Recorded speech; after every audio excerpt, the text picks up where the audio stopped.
Let's go to Maryland today, and we are chatting with David Griffiths. He is president and CEO of Content Creating Academy. He is also a trusted advisor and faith based creator. And you can learn more about him at contentcreatingacademy.com, which, of course, we will have a link to here in the show notes. David, thank you so much for joining us today. It's a privilege to be here. Thank you for having me. So, you do a lot of content creation. You do video, you do text, you help others, you do a podcast. How did your content creation journey start? Where did you really decide that this was going to be what you wanted to do? So interestingly, in a former life, I was a gospel recording artist, and I always used to hear, David, the most important thing is you need to get more followers on social media. So I was on YouTube for 13 years, and I only had a little over 100 followers. So I was missing some kind of ingredient. And so when the pandemic occurred, one of my friends created a Zoom chat for us high school buddies to connect on. And one of my friends, his mother just passed away, and he said, "Hey, Dave, would you mind singing a hymn on Facebook just every morning for a while, just to help me get through the loss of my mom?" And I said, "Sure."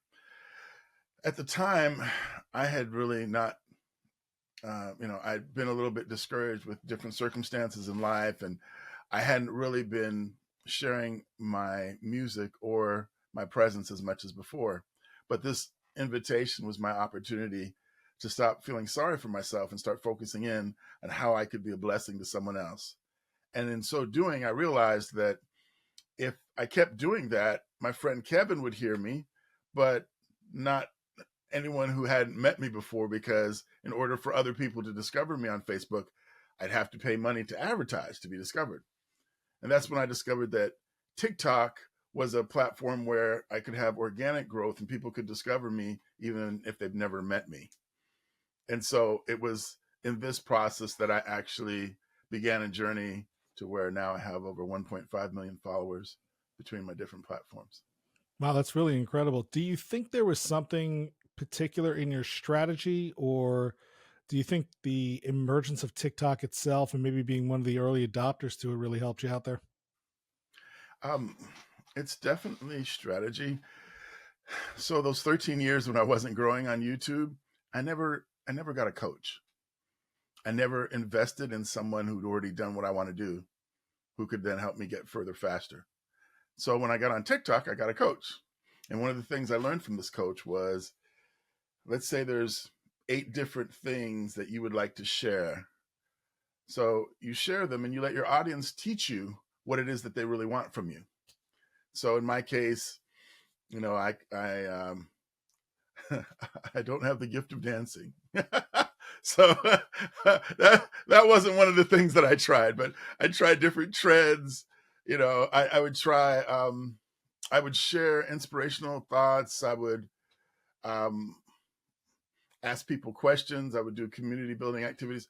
I would play piano. I did all these different things and sang, and then I prayed. And the interesting thing was, the things that went viral were when I gave from my heart something inspirational to people. And so I realized authenticity was important. And then I also, when I prayed, that was something that resonated with people as well. So then I realized that while you can do different trending things, you should be clear on who you are and who you wish to impact, and be authentic. And if you're authentic, that's half the battle.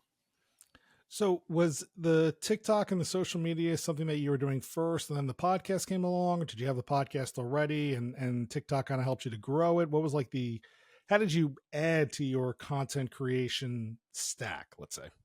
Yeah. So my thought was, okay, I've been blessed with all these followers. Now, what is it that they would like from me that I'm not giving them already? And so I actually asked that question on the different platforms.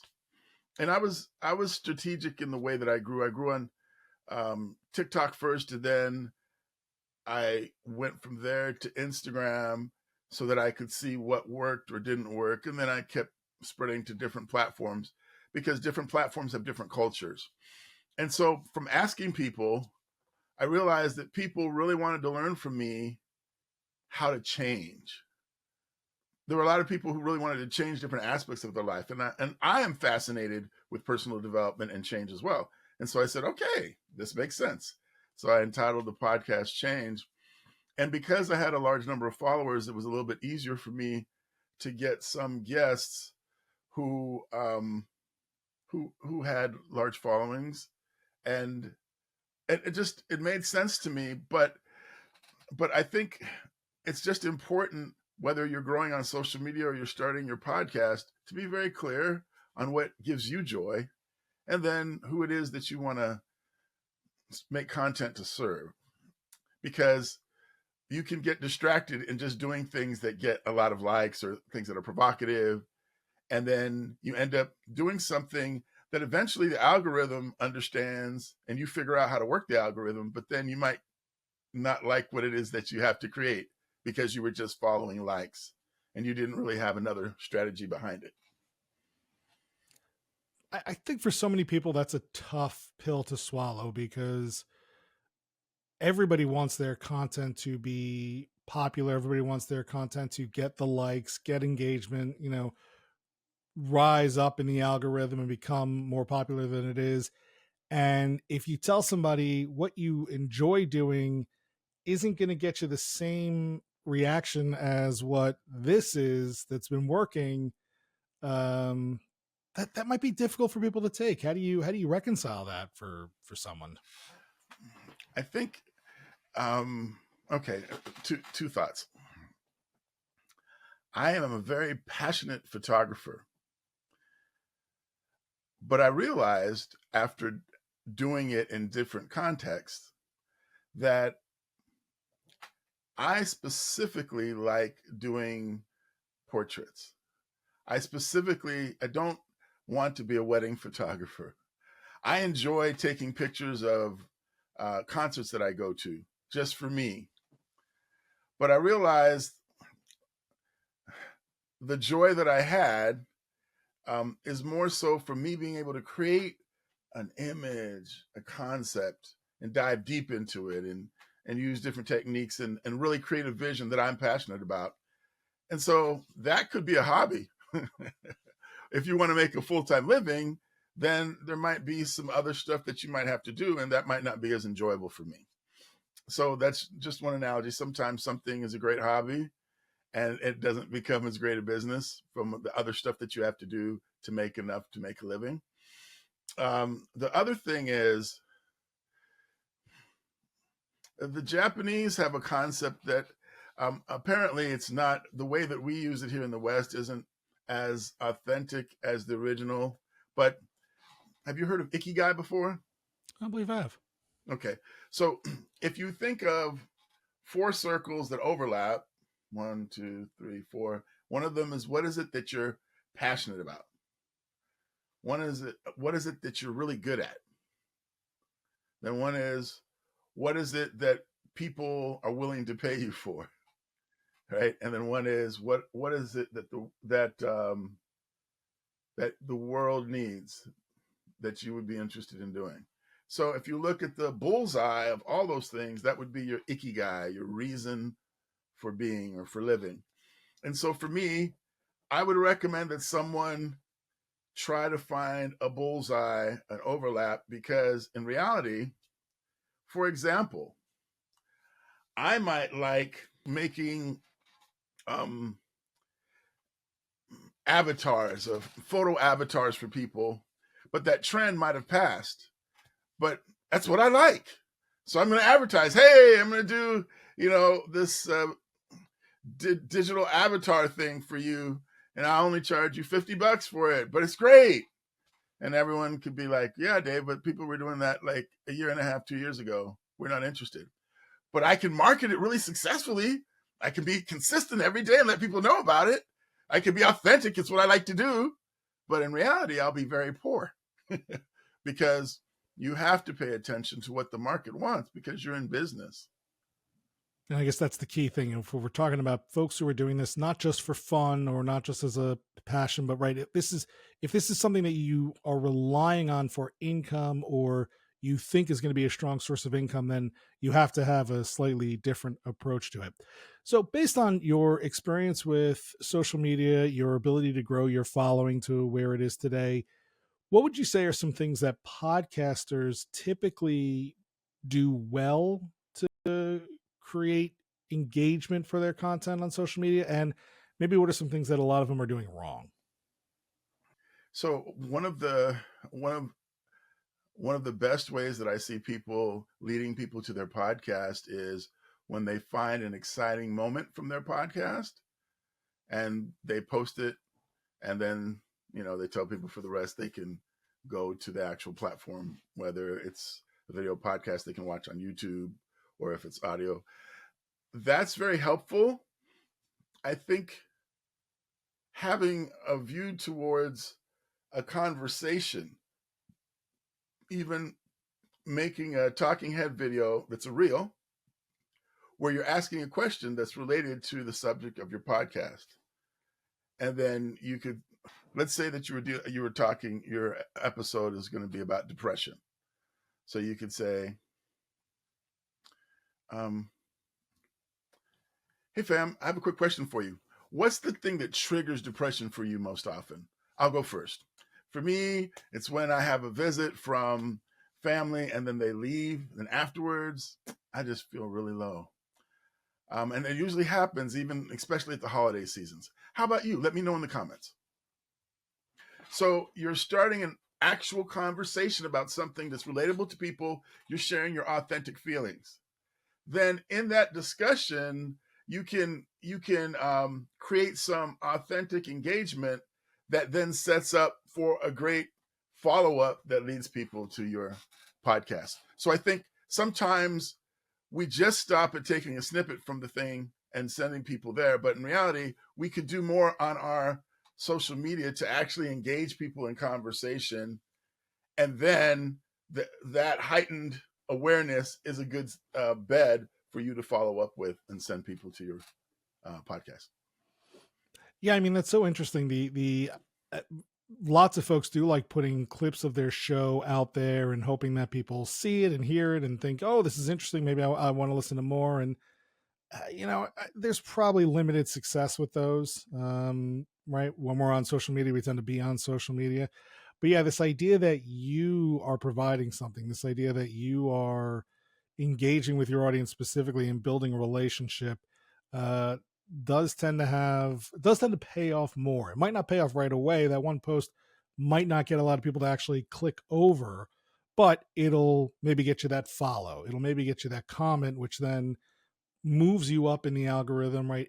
It increases your probability of engaging with this person because now the platform knows, oh, you like this content, so maybe we'll bring it back a little bit more of it to you to show it to you, right, when you're here more often. So, right, it's not just always about a subscribe, but really building the engagement, building the relationship, and getting yourself in front of that person more often than not. What about for someone who they know they have good content, they know that they can help people, but they turn the camera on, they turn the microphone on, they're trying to make that sincere, authentic moment, and just as soon as the mic turns on, just like uh,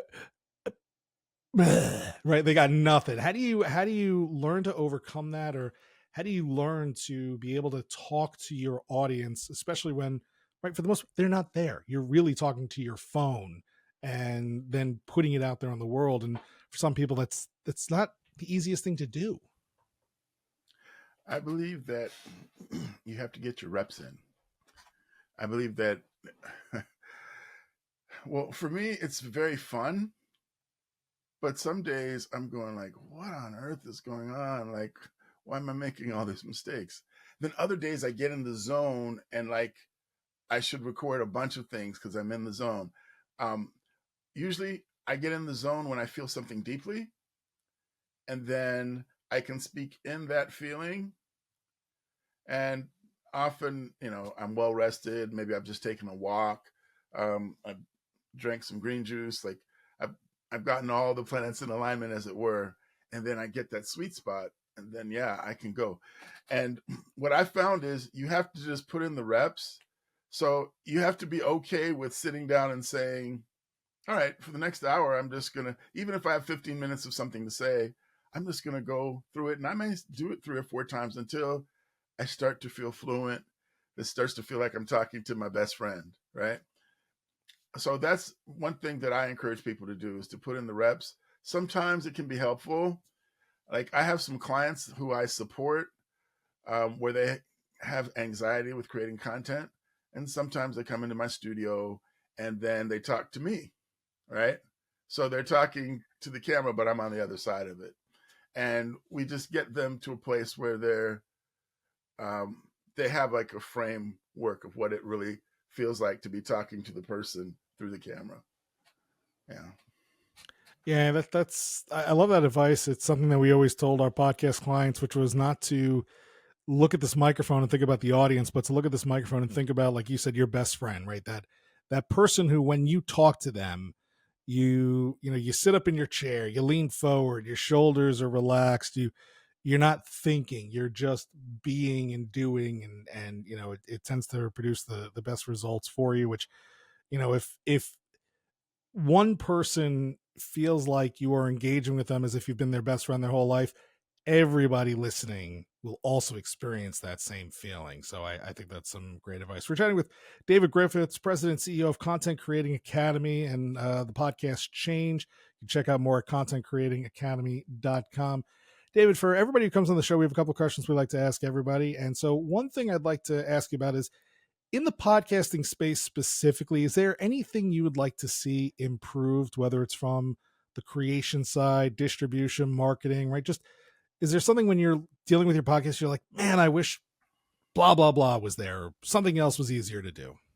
When I first was getting started, I wish that there was an easier path to understand um, the steps that I need to take towards monetization. That was something that I thought, like, of course, there were some high ticket offers that were available, but I thought, in a general sense, that would be great if there was some more information that was available just as a process for people to think that way, right? As opposed to just, oh, I'm just going to start a podcast and just, sponsors will fall out the sky. Yeah. Hasn't happened yet, I'm sure. Nobody's having podcast sponsors fall out of the sky, as cloudy as it might be that day. Is there any tech on your wish list as far as something that either is out there that you've been wanting to get your hands on, whether it's for video or audio, or maybe something that hasn't been created yet that you'd love to see made that would help you in the hardware, software, anything like that?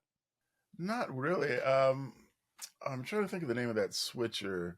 The Rodecaster Video, the Black Magic, Yeah. A10 Mini, that YOLO one. Box. That one. No, go back. The A10. Mini? Yeah. Yeah, the Black Magic A10 Mini, the video Yeah. switcher. Yeah. I've been interested in that a little while back. Save your money and keep your eye on the Rodecaster Video. It looks like it is it costs a lot more, but it looks like it's worth it. Phenomenal product that can do a whole lot of different things in the video world. We'll make sure we put a link to it in the show notes so everybody can see what we're talking about. But yeah, Rodecaster Video is the next generation, I would say, of that video switcher that you're talking about from Atom or from Blackmagic. All right, and lastly, are there podcasts that you have that you listen to, that you're subscribed to, that no matter what you're doing when this episode comes out, you're going to stop and listen to it, or it's one of those shows that you will not miss an episode of it? It usually, I would like to say there's one, Diary of a CEO, but in general, I have different. It just depends on what season I'm in. If I'm in a headspace trying to figure out how to keep my mind shift going well, I might be listening to Mel Robbins, right? If I'm or Jim Quick, it kind of just depends on what it is that I'm working with in that season. Yeah. Interesting. Yeah. I've never, usually when I hear somebody say that they have seasonal podcasts, it's usually like, Well, it's football season, so I'm listening to the Ravens. Or, now we're into baseball, and so it's the Capitals. But you're saying it really is about what's happening during the year and what you're feeling and which creator is going to boost you up and kind of support your mentality. Absolutely. And and I'm also a public speaker as well. Like I'm speaking this Friday. And so the things that I'll be listening to are related to me having value to share when I talk. So that's part of it too. Part of it is, so, I have several one-on-one clients in addition to the community that we have, Content Creating Academy. And so for the one-on-one clients, some of them are dealing with particular issues. And then if I know I have a one-on-one with them coming up, the day before, I'll probably be listening to certain things as well, just to have that in my mind. Yeah. So that's for me. It's more of a functional thing based upon what I do. So there's different kinds of information that I need for different people that I serve, and so that determines who I'm listening to.